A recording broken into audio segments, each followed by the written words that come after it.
নমস্কার বন্ধুরা, শুভ সকাল। আমার চ্যানেলে আপনাদেরকে স্বাগত। রোজকার মতন আবারও একটা ব্লগ নিয়ে আমি হাজির আপনাদের কাছে। তো এই চোখটা একটু কমেছে, কিন্তু তাও রয়েছে। আর এই যে দেখুন, এইগুলো সব কালশিটে ফুলে কালশিটে রক্ত জমাট বাঁধার মতন হয়েছে, একটু একটু কমছে।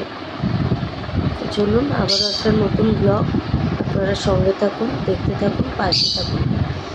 আর বুটুর তো রাত থেকে জ্বর এসছে, আর আজকে ওর ইংলিশ পরীক্ষা আছে, তো যাবেও রেডি। আর ও স্কুলে যাওয়ার জামা কাপড় বের করে দিয়েছি। ও আজকে স্নান করে রেডি হচ্ছে খাবার করে। চলুন।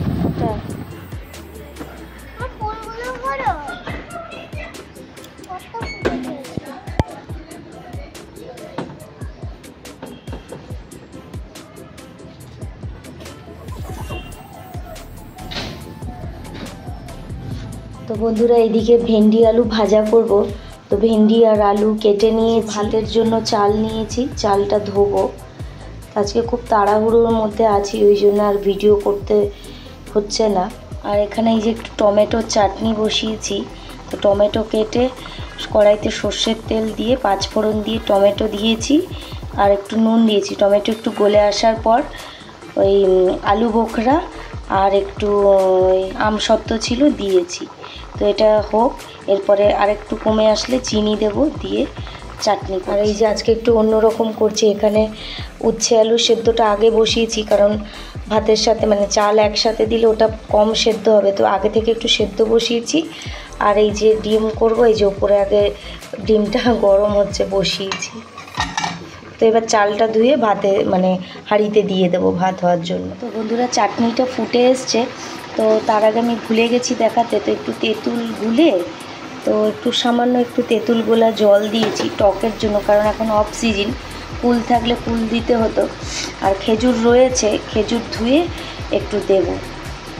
তো বন্ধুরা, চাটনিটা একেবারে হয়ে গেছে। আর আমি এর মধ্যে খেজুর দিইনি, কারণ খেজুরটা অনেক দিন হয়ে গেছে, পুরনো ডেট দেখলাম, তো খেজুরটা আর দিইনি। তো চাটনিটা নামিয়ে নিই। চলো যে বন্ধুরা, ভাতটা একটু এক ফুট দিয়ে নামিয়ে এই যে ডিমটা আবার বসিয়ে দিয়েছিলাম। ডিমটা সেদ্ধ হয়ে মানে নামিয়ে নেওয়ার পর আবার ভাতের হাঁড়ি বসাবো। ডিম কষা বানাবো, তো ডিম সেদ্ধ করে নিয়েছি। আর সেদ্ধ করার পরে এই যে নুন হলুদ দিয়ে ভাজা করে নিচ্ছি। আর ডিম কষার কী কী মশলা দেবো চলুন দেখে নিই। এখানে সব মশলা, গুঁড়ো মশলা নিয়ে নিয়েছি, জিরে, ধনে, হলুদ, নুন, কাশ্মীরি লঙ্কার গুঁড়ো, পেঁয়াজ, কাঁচা লঙ্কা, টমেটো, রসুন, আদা পেস্ট করে নিয়েছি ভালো করে। ডিমটা ভেজে ওই তেলের মধ্যেই তেজপাতা, গোটা গরম মশলা একটু থেতো করে দিয়েছি, আর একটু গোটা জিরে দিয়েছি। আর আমার এখন তাড়াহুড়োর সময় সর্ষের তেলের প্যাকেটটা কাটা হয়নি, তো আমি সাদা তেল দিয়েই তাড়াতাড়ি করছি। আর এই যে পেঁয়াজটা দিয়ে দিয়েছি, পেঁয়াজটা লাল লাল ভাজা হয়ে আসলে তারপরে বাটা মশলাটা দিয়ে একটু মটর ডাল করব। তো মটর ডাল প্রেশারে সিটি দিয়ে নিয়েছি, তো ভাবলাম কেমন সেদ্ধ হয়েছে আপনাদেরকে দেখ। ডালটা দেখুন কত সুন্দর সেদ্ধ হয়ে গেছে। তো এটা জল আর নুন হলুদ দিয়ে আর একটু ফোটার জন্য বসিয়ে দেব। ভাজা হয়ে গেছে, এবার একটু ঘি দেবো। ঘিটা আগেই দিতে হতো, আমি ভুলে গেছিলাম।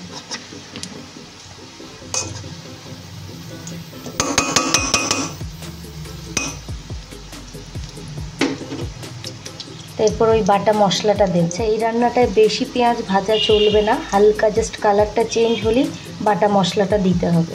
সব বাটা মশলা একসাথে দিয়ে দিয়েছি, আর বাটি ধোয়া জলটাও দিয়েছি, যার জন্য মনে হচ্ছে জল। তো এটা ভালো করে কষা হোক, তারপরে গুঁড়ো মশলা দেবো। এই যে মশলাটা সুন্দর করে একটু কালার চেঞ্জ হয়েছে, আর এবার হচ্ছে এই গুঁড়ো মশলাটা দিয়ে দিচ্ছি। এবার এটা দিয়ে ভালো করে শুকনো শুকনো করে কষাবো। তো মশলাটা সুন্দর করে কষানো হয়ে গেছে। তো এখন একটু গরম মশলা দিয়ে দেবো। তো গরম মশলাটা দিয়ে আর একটু নেড়ে চেড়ে দেবো জল, কারণ পরে গরম মশলা দিলে তো একটু গন্ধটা বেশি লাগে, আমাদের এরা খেতে পারে না। তো আগে দিলে গন্ধটাও হালকা হয়ে যায় আর খেতেও ভালো লাগে। আর এই যে এদিকে মটরের ডালটা হয়ে গেছে, তো এবার নামিয়ে নেব। মশলাটা থেকে তেল বেরিয়ে এসছে, তো এবার ডিমগুলো দিয়ে দেবো। এই যে ডিমগুলো দিয়ে দিয়েছি, এবার ভালো করে একটু নেড়ে চেড়ে মিশিয়ে দেবো। বন্ধুরা, এই যে জামা কাপড়গুলো কাচা হয়ে গেছে, মেশিন থেকে বের করে নিয়েছি, এবার ছাদে গিয়ে দিয়ে আসবো। তো আজ রোজকার মতন আজকেও আপনাদের দাদা ভাই অনেকটা দেরি করে গেছে অফিস।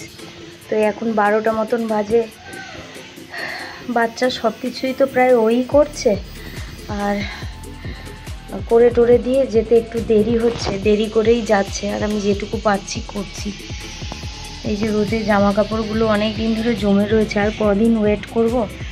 তো আজকে একটু কেচেই দিয়ে গেছে দাদা ভাই, তো ছাদে মিলে দিয়ে আস্তে আস্তে। নয়নতারা গাছটা কত সুন্দর হয়েছে, আর ফুলগুলো দেখুন কি সুন্দর ফুটেছে, দারুণ লাগছে। এটা তো বেগুনি কালার, নয়নতারাটাও অনেক ফুল ফুটেছে কত সুন্দর। বন্ধুরা অনেক দিন ছাদে আসিনি, তো দেখো এই যে গাছে, এই দেখো এইখানে একটা, তারপরে এই যে একটা, কত ছোট ছোট উচ্ছে ধরেছে গাছের মধ্যে অনেকগুলোই, আর এই যে ভেতরেও রয়েছে। তো বেশ ভালোই লাগছে দেখতে। আর তার সাথে এই দেখো, এই যে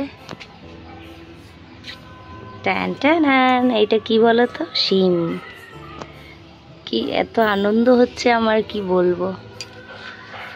গাছগুলো ঠিক করে যত্ন করতে পারি না, নিজেরা হয়েছে, আবার নিজেরাই ফল দিচ্ছে।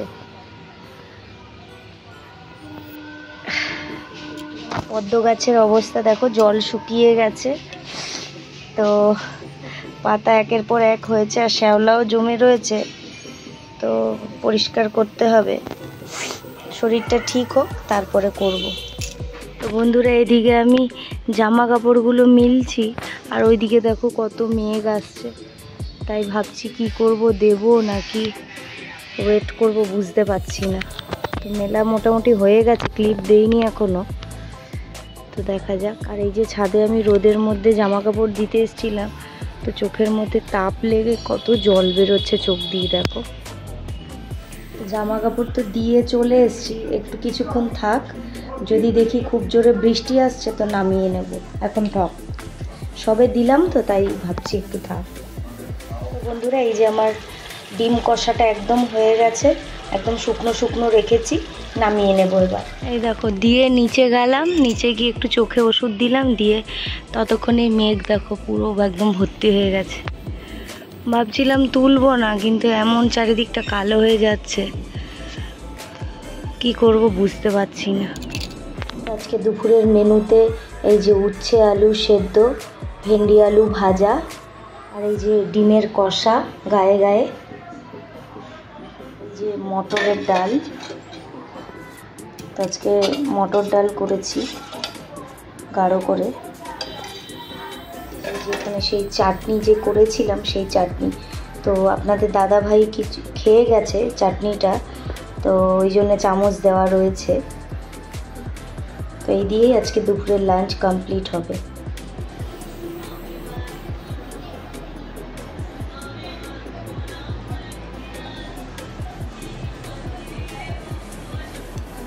তো বন্ধুরা এখন অনেকটা রাত হয়ে গেছে, তো আমাদের খাওয়া দাওয়া সব কিছু প্রায় কমপ্লিট। আর দুপুরের পর থেকে সন্ধ্যের পর থেকে আমরা রেস্ট করি, আর সেইভাবে আর ভিডিও করা হয় না। আর যেহেতু বুটু দাদার জ্বর, তো ওকে নিয়েই সময়টা কেটে যাচ্ছে। তো ওর কখনো জ্বর আসছে, আবার কখনো জ্বর থাকছে না। তো যাই হোক এইভাবেই হয়েছে। আর আমাদের রাতের ডিনারও কমপ্লিট। তো আমার ভিডিও যদি তোমাদের ভালো লেগে থাকে তো please like comment share subscribe করো, আর পাশে থাকা বেল আইকনটা প্রেস করে দিও, যাতে আমি কোনো ভিডিও দিলে নোটিফিকেশান তোমাদের কাছে যায় আর তোমরা আমার ভিডিওটা দেখতে পাও। তো আবারও খুব তাড়াতাড়ি আর একটা নতুন ভিডিও নিয়ে হাজির হব। আর তোমরা যারা জিজ্ঞেস করছিলে আমার চোখটা কেমন আছে, তো তোমরা দেখতেই পাচ্ছ আগের থেকে একটু ভালো আছে। তো এইগুলো ইনফেকশনের কারণে এইসব হয়েছে, তো আস্তে আস্তে কমে যাবে। তো ঠিক আছে, তো আর নতুন ভিডিও আসা অবধি তোমরা সবাই ভালো থেকো, সুস্থ থেকো, সাবধানে থেকো। আর অবশ্যই ভিডিও ভালো লাগলে প্লিজ লাইক করো আর কমেন্ট করো। আর শুভরাত্রি সবাইকে।